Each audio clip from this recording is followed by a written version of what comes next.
Okay, sir. வணக்கம் sir. Okay, இப்போ வந்து நீங்க வந்து Madam Saraswati கூட வந்தீங்க and Madam Saraswati has really introduced you the product. So இப்போ வந்து ஒரு 4-5 மாசம் நீங்க எடுத்திருக்கீங்க தானே? So இது வந்து நீங்களும் நீங்களோட ஒய்ஃபும் எடுத்திருக்கீங்க. So உங்களோட பலன் முத சொல்லுங்க. அப்புறம் we share with your wife's testimony also. சொல்லுங்க. ಮಿಸಸ್ ಹೇಳ್ತೀನಿ ಕನ್ನಡ சொல்லுங்க. ಮಿಸಸ್ ಅವ್ರಿಗೊಂದು ಲೈಟ್ ಸ್ಟ್ರೋಕ್ ಆಗಿರೋದು, ಬ್ರೈನ್ ಸ್ಟ್ರೋಕ್ ಆಗಿರೋದು ಲೈಟ್. ಅದನ್ನಾல ಅವರು ಒಂದು 1 year ಇಂದ ಅವರು ಬೆಡ್ ರಿಡಿಂಗ್ ಅಲ್ಲಿ ಇದ್ರು. ಬೆಡ್ ರಿಡಿಂಗ್ ಅಲ್ಲಿ ಇದ್ದಾದ್ಮೇಲೆ ಮತ್ತೆ ಅವರು ಸ್ವಲ್ಪ ರಿಕವರಿ ಆದ್ರು. ಈಗ ಇದು ಹೋಟೆಲ್ ಒಂದು 4 ತಿಂಗಳಿಂದ ಕೊಡ್ತಾ ಇದ್ದೀನಿ. ಬಟ್ ಅವರು ಕೊಡ್ತೀங்க ಎತ್ತನೆ ಕ್ಯಾಪ್ಸೂಲ್ಸ್ ಬೆಳಗ್ಗೆ 2, ಮಧ್ಯಾಹ್ನ 3 ಮತ್ತೆ ಸಾಯಂಕಾಲ 3 ಕೊಡ್ತಾ ಇದ್ದೀನಿ.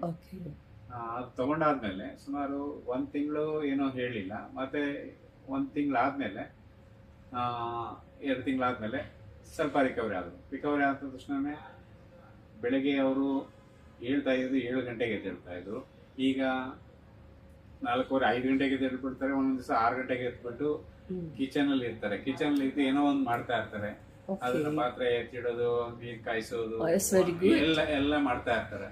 ನಾನು ಎದ್ದಾದ್ಮೇಲೆ ಆಮೇಲೆ ಹೋಗೋಷ್ಟೊತ್ತಿಗೆ ನೋಡಿ ಎಲ್ಲ ನಿನ್ ಕೆಲಸ ನಾನೇ ಮಾಡ್ಬಿಟ್ಟಿದೀನಿ ಅಂತ ಹೇಳ್ತಾರೆ.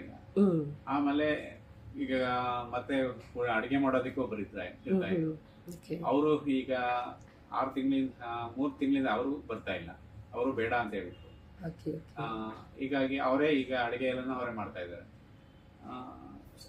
ತುಂಬಾ ಇಮ್ಯುನಿಟಿ ಮತ್ತೆ ಅವಾಗ ಕಫ ನೆಗಡಿ ಎಲ್ಲ ಆಗ್ತಾ ಇತ್ತು. ಈಗ ಅದೇನು ಇಲ್ಲ. ಈಗ ಯಾರಿಗೆ ಅವ್ರಿಗೇನೆ ಕಫ ಕೆಮ್ಮು ಎಲ್ಲ ಇತ್ತು. ಈಗ ಅದು ಏನಿಲ್ಲ. ಈಗ ಅವ್ರಿಗೆ ಫುಲ್ ಕಫ ಎಲ್ಲ ಕ್ಲೀನ್ ಆಗಿ ಬರ್ತಾ ಇದೆ. ಮುಂಚೆ ಕಫ ಕೆಮ್ಮಿ ಆಚೆ ತೆಗೆಯೋದಕ್ಕೂ ಕಷ್ಟ ಆಗ್ತಾ ಇತ್ತು. ಈಗ ಏನಿಲ್ಲ. ಈಗ ಆಚೆ ಒಂದು ವಾರದ ಮುಂಚೆ ಹೇಳಿದ್ರು ನನಗೆ, ಈಗ ಕೆಮ್ಮೋದಕ್ಕೆ ಆಗ್ತಾನೆ ಇರಲಿಲ್ಲ, ಕಫನೂ ಬರ್ತಾ ಇರಲಿಲ್ಲ. ಈಗ ಆರಾಮಾಗಿ ಹೋಗ್ತೀನಿ, ನಿಮ್ಮ ಕಫ ಎಲ್ಲ ಕ್ಲೀನಾಗಿ ಹೋಗಿ ಆಚೆ ಎಲ್ಲ ತೆಗಿತೀನಿ, ಈಗ ಆರಾಮಿದೆ ನನಗೆ ಅಂತ ಹೇಳಿದ್ರು. ஓகே, இது வந்து யாரோட டெஸ்டிமனி சொன்னீங்க? Of and all that. Madam.